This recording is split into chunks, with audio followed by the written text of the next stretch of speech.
जय गुरुदेव। आज के वीडियो में हम कवर कर रहे हैं केतु की महादशा कैसी रहेगी व्यक्ति के जीवन में, और इसमें भी विशेष बात ये कवर कर रहे हैं कि यदि केतु जन्म कुंडली के द्वादश भाव में हो और केतु की महादशा हो तो जातक को क्या फल देखने के लिए मिलेंगे। तो इस वीडियो में जो केतु के फल हैं या केतु महादशा में जो फल व्यक्ति को देखने मिलेंगे, उन फलों की प्राप्ति में जरा भी संदेह ना करें, क्योंकि ये फल जो है अनुभवगत हैं, अनुभव किए हुए हैं कि ऐसा ही होता है। क्योंकि जो ज्ञान है, ज्ञान हमें तीन तरीके से प्राप्त होता है। पहला हमें सुनने से ज्ञान होता है, दूसरा हमें देखने से ज्ञान होता है, और तीसरा हमें जो है संस्कार से ज्ञान होता है, अनुभव से ज्ञान होता है। तो जो सुनने से ज्ञान होता है उसको हम वेद कहते हैं। शक्ति के रूप में हम इसको नाद ब्रह्म या सदाशिव, भगवान सदाशिव कहते हैं। देखने से जो ज्ञान होता है उसे हम ब्रह्म बोलते हैं। ये बिंदु के रूप में है और शक्ति में ये ईश्वर के समान है। जैसे कुछ लोग कहा करते हैं कि ईश्वर बिंदु रूप है। तीसरा ज्ञान जो है अनुभव गम्य है कि व्यक्तियों ने उस दशा में, उस समय में वो ज्ञान प्राप्त किया और बहुत से लोगों ने प्राप्त किया और वो एक नियम बन गया, वो सबके जीवन में घटित होता है।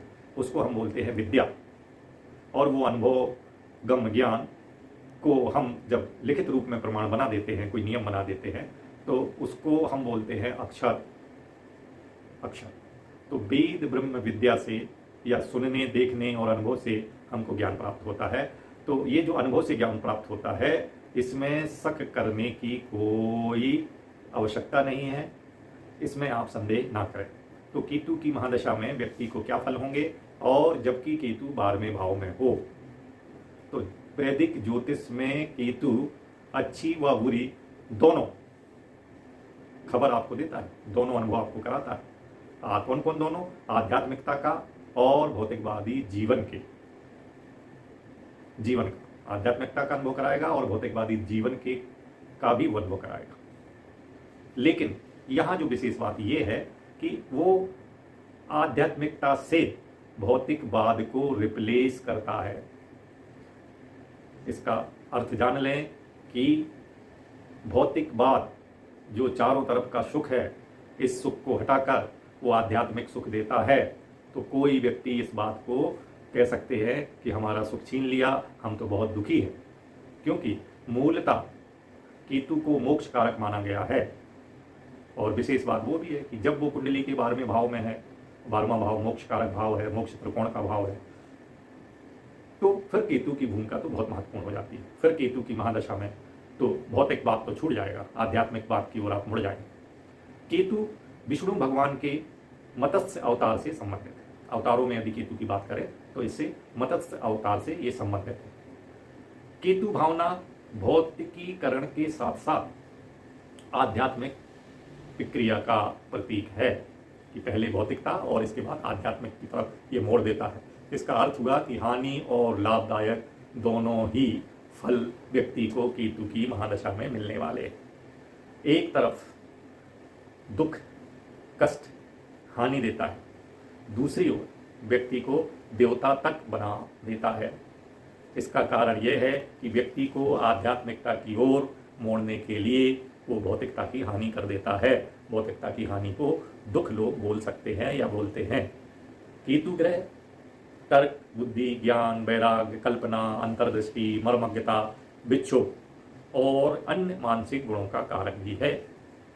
मंगल जिन जिन क्षेत्रों का प्रतिनिधित्व करता है, केतु भी उन्हीं क्षेत्रों का प्रतिनिधित्व करता है। केतु की भक्ति करने वालों को, जो व्यक्ति केतु की भक्ति करते हैं, उनके परिवार वालों को केतु समृद्ध बना देता है।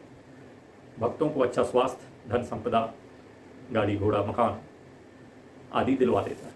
तो केतु अपने भक्तों को भौतिक सुख भी देता है। केतु आध्यात्मिकता में मुक्ति और मनोगत विज्ञान और जीवन के अन्य रहस्यों पर, जीवन के जो रहस्य हैं उनके कई सिद्धांतों की खोज भी करा देता है। तो यदि कोई व्यक्ति खोज करता है, जिज्ञासु और मुमुक्षु है, केतु की महादशा में उस व्यक्ति को प्रकृति के, जीवन के कई रहस्यों का पता चल जाता है, कई रहस्यों की खोज वो कर लेता है। इसलिए केतु को रहस्यों की खोज करना भी बताया गया है। व्यक्ति को अजीबो गरीब अनुभव कराता है, रहस्यों और अस्पष्टताओं का, अच्छा रहस्यों का पता तो चल जाएगा, इसके साथ साथ कई रहस्यों का और अस्पष्टताओं का सामना भी करना पड़ेगा। जैसे जैसे रहस्य खोलेंगे नए नए रहस्य सामने आएंगे और उनको वो उन रहस्यों के लिए फिर वो भ्रम और अनिश्चितता की स्थिति बनेगी और फिर वो उनकी खोज करेगा। तो यहाँ वो रहस्यों से पर्दा भी उठाएगा और उनको कई रहस्यों का और अस्पष्टताओं का सामना भी करना पड़ेगा। जब व्यक्ति भौतिक सुखों और आसक्तियों से त्याग करने और आध्यात्मिकता की ओर बढ़ने लगता है, तो ये परिवर्तन केतु की महादशा में, इस वीडियो की शुरुआत से अपन कह रहे हैं कि दोनों तरह के फल मिलेंगे। तो व्यक्ति जब भौतिक बात को छोड़ के आध्यात्मिकता की ओर बढ़ता है तो यह परिवर्तन कठिन और चुनौतीपूर्ण होता है, ये बहुत आसानी से नहीं होता है। चूंकि केतु कर्मों का हिसाब होता है, व्यक्ति को अपने पिछले गलतियों और कर्मों का सामना करना पड़ सकता है। केतु की महादशा में व्यक्ति ने अपने पिछली जो भी गलतियां करी हैं उन गलती वाले कर्मों का सामना करना पड़ेगा, अर्थात वो बात सामने आ जाएगी। यह कठिन भावनाओं और दर्दनाक यादों को सामने ला सकता है। ऐसी यादें फिर उठ खड़ी होगी जो बहुत दर्दनाक होगी, जिनको आप याद नहीं करना चाहते। इस कारण जब कठिन भावनाओं और दर्दनाक यादें सामने आ जाएंगी तो व्यक्ति को मानसिक और भावनात्मक रूप से बहुत परेशानी हो जाएगी। और क्या होगा केतु की महादशा में? रिश्तों में तनाव हो जाएगा, रिश्तों में अलगाव का कारण भी केतु की महादशा बनती है। व्यक्ति को केतु की महादशा के दौरान अपने प्रियजनों के साथ मुश्किलें पैदा हो जाती हैं। यही कारण है कि व्यक्ति स्वयं अकेलापन महसूस करता है और उसको निराशा पैदा हो जाती है। इतना ही नहीं, केतु की महादशा में स्वास्थ्य में भी प्रभाव पड़ता है। उसकी नींद उड़ जाती है और उसको थकान, दिन भर थकान लगती है। इसके साथ केतु की महादशा में दुश्मनों से भी परेशानी होता है, उसके कई प्रकार के दुश्मन पैदा हो जाते हैं। यहाँ तक कि कुछ खतरनाक दुश्मनों का भी सामना करना पड़ सकता है और उनसे हारना पड़ सकता है और अपमान भी झेलना पड़ सकता है। अपमान होने की बहुत ज़्यादा संभावना रहती है। पारिवारिक कलह जीवन का हिस्सा हो जाता है। चोट, दुर्घटना, हिंसा, घातक रोग और कभी कभी इतनी बीमारी हो जाएगी कि अकस्मात बहुत सारा धन भी खर्च हो जाएगा। केतु की महादशा में जो बुरे परिणाम हैं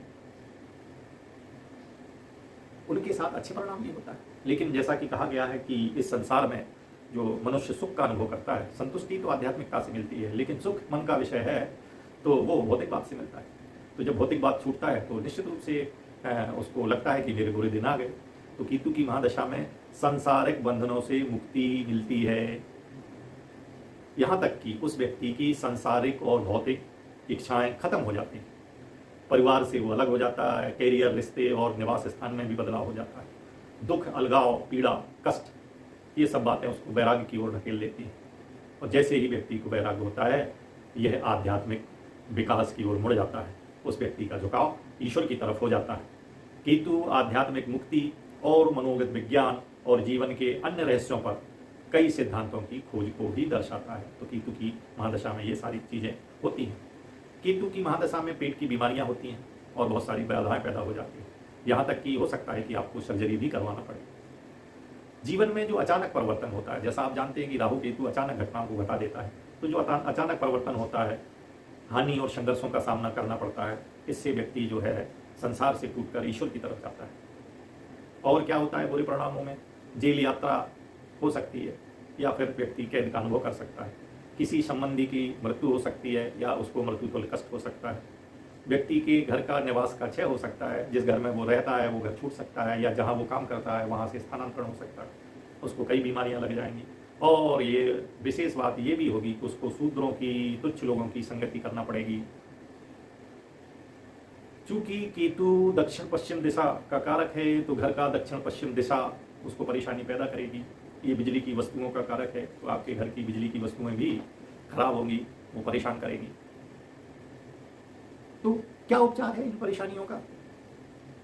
तो कहते हैं केतु की महादशा और कुंडली में केतु 12वें भाव में बैठा है, तो ये बात तो उसको संन्यास योग बनाती है। तो केतु की महादशा में व्यक्ति माया चक्र को छोड़ना चाहेगा, कष्टों के लिए क्या करे? कष्टों के लिए वो संतों की संगति करे और बुजुर्गों की सेवा करे, तो ये कष्ट कम होंगे। केतु से संबंधित कुत्तों को आहार खिलाए। दूसरी बात, ब्राह्मणों को दूध भात का भोजन कराए। व्यक्ति को चाहिए शनिवार अथवा मंगलवार का व्रत करे। दान में वो 2 रंग का साल, कंबल, लोहा, तिल, तेल, सप्तधान, कपिला गाय, बकरा, नारियल, उड़द, लोहे से बने हथियार, गाय की बछिया दान देगा तो ये कष्ट कम होंगे। अतः केतु की महादशा में सकारात्मक और नकारात्मक दोनों प्रभाव व्यक्ति को देखना पड़ेंगे।